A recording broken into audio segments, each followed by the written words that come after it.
मित्रों, जैसा कि आपको पता है कि महाभारत की कथा कुरु वंश से शुरू होती है, जो राजा भरत के वंशज थे। राजा भरत पुरु वंश के थे, जिनके माता का नाम शकुंतला और पिता का नाम राजा दुष्यंत था।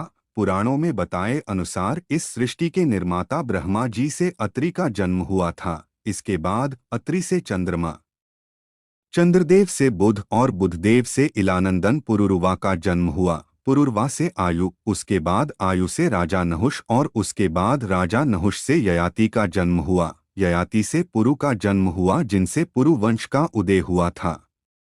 पुरु के वंश में ही आगे चलकर महान प्रतापी सम्राट राजा भरत का जन्म हुआ था और राजा भरत के वंश में ही आगे चलकर राजा कुरु हुए, जो महाभारत कथा की नींव माने जाते हैं। कुरु वंश के बारे में जानने से पहले आपको पुरु वंश के महान सम्राट राजा भरत के जन्म की कहानी आप लोगों को बताना चाहते हैं, जो इस प्रकार है। पुरु वंश में राजा दुष्यंत नामक एक प्रतापी राजा का जन्म हुआ था, जो बहुत शूरवीर और प्रजापालक थे। एक बार की बात है कि राजा दुष्यंत वन में आखेट के लिए गए। जिस वन में वो आखेट खेलने गए थे, उसी घने वन में एक महान ऋषि कण्व का भी आश्रम था। राजा दुष्यंत को जब ऋषि कण्व के उस वन में होने का पता चला, तो वो ऋषि कण्व के दर्शन करने के लिए उनके आश्रम में पहुंच गए। जब उन्होंने आश्रम में ऋषि कण्व को आवाज लगाई, तो एक सुंदर कन्या आश्रम से आई और उसने बताया कि ऋषि तो तीर्थ यात्रा पर गए हुए हैं। राजा दुष्यंत ने जब उस कन्या का परिचय पूछा, तो उसने अपना नाम ऋषि पुत्री शकुंतला बताया। राजा दुष्यंत को ये सुनकर आश्चर्य हुआ कि ऋषि कण्व तो ब्रह्मचारी है, तो शकुंतला का जन्म कैसे हुआ। तो शकुंतला ने बताया कि मेरे माता पिता तो मेनका विश्वामित्र है, जो मेरे जन्म होते ही उन्हें जंगल में छोड़ आए। तब एक शकुंत नाम के पक्षी ने मेरी रक्षा करी, इसलिए मेरा नाम शकुंतला है। जब जंगल से गुजरते हुए कण्व ऋषि ने मुझे देखा, तो वो मुझे अपने आश्रम में ले आए और पुत्री की तरह मेरा पालन पोषण किया। शकुंतला की सुंदरता और बातों पर मोहित होकर राजा दुष्यंत ने उससे विवाह करने का प्रस्ताव रखा। शकुंतला भी राजी हो गई और उन दोनों ने गंधर्व विवाह कर लिया और वन में ही रहने लग गए।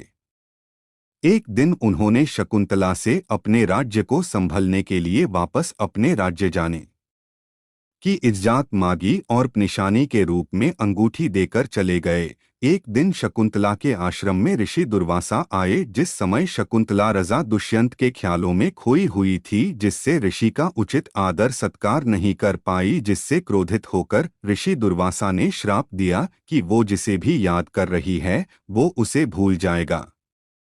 शकुंतला ने ऋषि से अपने किए की माफी मांगी, जिससे ऋषि का दिल पिघल गया और उन्होंने उपाय में प्रेम की निशानी बताने पर याददाश्त वापस आने का आशीर्वाद दिया। उस समय तक शकुंतला गर्भवती हो चुकी थी। जब ऋषि कण्व वापस तीर्थ यात्रा से लौटे, तो उनको पूरी कहानी शकुंतला ने बताई। ऋषि ने शकुंतला को अपने पति के पास जाने को कहा, क्योंकि विवाहित कन्या को पिता के घर रहना वो उचित नहीं मानते थे। शकुंतला सफर के लिए निकल पड़ी, लेकिन मार्ग में एक सरोवर में पानी पीते वक्त उनकी अंगूठी तालाब में गिर गई, जिसे एक मछली ने निगल लिया। शकुंतला जब राजा दुष्यंत के पास पहुंचे, तो ऋषि कण्व के शिष्यों ने शकुंतला का परिचय दिया। तो राजा दुष्यंत ने शकुंतला को पत्नी मानने से अस्वीकार कर दिया, क्योंकि वो ऋषि के श्राप से सब भूल चुके थे। राजा दुष्यंत द्वार शकुंतला के अपमान के कारण आकाश में बिजली चमकी और शकुंतला की मां मेनका उन्हें ले गई। उधर वो मछली एक मछुआरे के जाल में आ गई, जिसके पेट से वो अंगूठी निकली। मछुआरे ने वो अंगूठी राजा दुष्यंत को भेंट दे दी। तब राजा दुष्यंत को शकुंतला के बारे में सब याद आ गया। महाराज ने तुरंत शकुंतला की खोज करने के लिए सैनिकों को भेजा, लेकिन कहीं पता नहीं चला। कुछ समय बाद इंद्रदेव के निमंत्रण पर देवों के साथ युद्ध करने के लिए राजा दुष्यंत इंद्र नगरी अमरावती गए। संग्राम में विजय के बाद जो आकाश मार्ग से वापस लौट रहे थे, तब उन्हें रास्ते में कश्यप ऋषि के आश्रम में एक सुंदर बालक को खेलते देखा। मेनका ने शकुंतला को कश्यप ऋषि के आश्रम में छोड़ा हुआ था। वो बालक शकुंतला का पुत्र ही था। जब उस बालक को राजा दुष्यंत ने देखा, तो उसे देखकर उनके मन में प्रेम उमड़ आया। वो जैसे राजा दुष्यंत ने उस बात का ध्यान नहीं दिया और बालक को गोद में उठा लिया, जिससे उस बालक के भुजा में बंधा काला डोरा टूट गया जो उसके पिता की निशानी थी। शकुंतला की सहेली ने सारी बात शकुंतला को बताई तो वो दौड़ती हुई राजा दुष्यंत के पास आई। राजा दुष्यंत ने भी शकुंतला को पहचान लिया और अपने किए की क्षमा मांगी और उन दोनों को अपने राज्य ले गए। महाराज दुष्यंत और शकुंतला ने उस बालक का नाम भरत रखा जो आगे चलकर एक महान प्रतापी सम्राट बना।